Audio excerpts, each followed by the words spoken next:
بسم اللہ الرحمن الرحیم۔ حضرت شمون نے 1000 ماہ اس طرح عبادت کی کہ رات کو قیام اور دن کو روزہ رکھنے کے ساتھ ساتھ اللہ عز و جل کی راہ میں کفار کے ساتھ جہاد بھی کرتے۔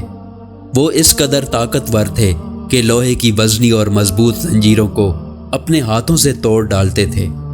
کفار نے جب دیکھا کہ حضرت شمون پر کوئی بھی حربہ کارگر نہیں ہوتا تو باہم مشورہ کرنے کے بعد بہت سارے مال و دولت کا لالچ دے کر آپ کی زوجہ کو اس بات پر آمادہ کر دیا کہ وہ کسی رات نیند کی حالت میں پائیں تو انہیں نہایت ہی مضبوط رسیوں سے خوب اچھی طرح جکڑ کر ان کے حوالے کر دے۔ چنانچہ بے وفا بیوی نے ایسا ہی کیا۔ جب آپ بیدار ہوئے اور اپنے آپ کو رسیوں سے بندھا ہوا پایا تو فوراً اپنے اعضاء کو حرکت دی۔ دیکھتے ہی دیکھتے رسیاں ٹوٹ گئیں اور آپ آزاد ہو گئے۔ پھر اپنی بیوی سے استفسار کیا کہ مجھے کس نے باندھ دیا تھا؟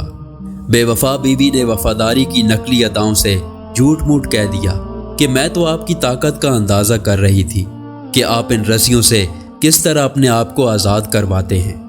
بات رفع دفع ہو گئی۔ ایک بار ناکام ہونے کے باوجود بے وفا بیوی نے ہمت نہیں ہاری اور مسلسل اس بات کی طاق میں رہی کہ کب آپ پر نیند طاری ہو اور وہ انہیں باندھ دے۔ آخرکار ایک بار پھر موقع مل ہی گیا، لہٰذا جب آپ پر نیند کا غلبہ ہوا تو اس ظالمہ نے نہایت ہی چالاکی کے ساتھ آپ کو لوہے کی زنجیروں میں اچھی طرح جکڑ دیا۔ جو ہی آپ کی آنکھ کھلی آپ نے ایک ہی جھٹکے میں زنجیروں کی ایک ایک کڑی الگ کر دی اور بآسانی آزاد ہو گئے۔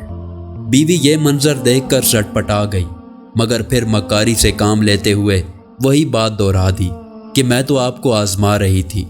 دوران گفتگو حضرت شمون نے اپنی بیوی کے آگے اپنا راز افشاں کر دیا کہ مجھ پر اللہ عز و جل کا بڑا کرم ہے۔ اس نے مجھے اپنی ولایت کا شرف عنایت فرمایا ہے۔ مجھ پر دنیا کی کوئی چیز اثر نہیں کر سکتی مگر ہاں میرے سر کے بالوں کے علاوہ۔ چالاک عورت ساری بات سمجھ گئی۔ اسے دنیا کی محبت نے اندھا کر دیا تھا۔ آخر ایک بار موقع پا کر اس نے آپ کو آپ ہی کے ان 8 گیسوؤں سے باندھ دیا جن کی درازی زمین تک تھی۔ آپ نے آنکھ کھلنے پر بڑا زور لگایا مگر آزاد نہ ہو سکے۔ دنیا کی دولت کے نشے میں بدمست بے وفا عورت نے اپنے نیک اور پارسا شوہر کو دشمنوں کے حوالے کر دیا۔ کفار نے حضرت شمون کو ایک ستون سے باندھ دیا اور انتہائی بے دردی اور صفاکی سے ان کے ناک اور کان کاٹ ڈالے اور آنکھیں نکال لیں۔ اپنے ولی کامل کی بے کسی پر رب العزت کی غیرت کو جوش آیا۔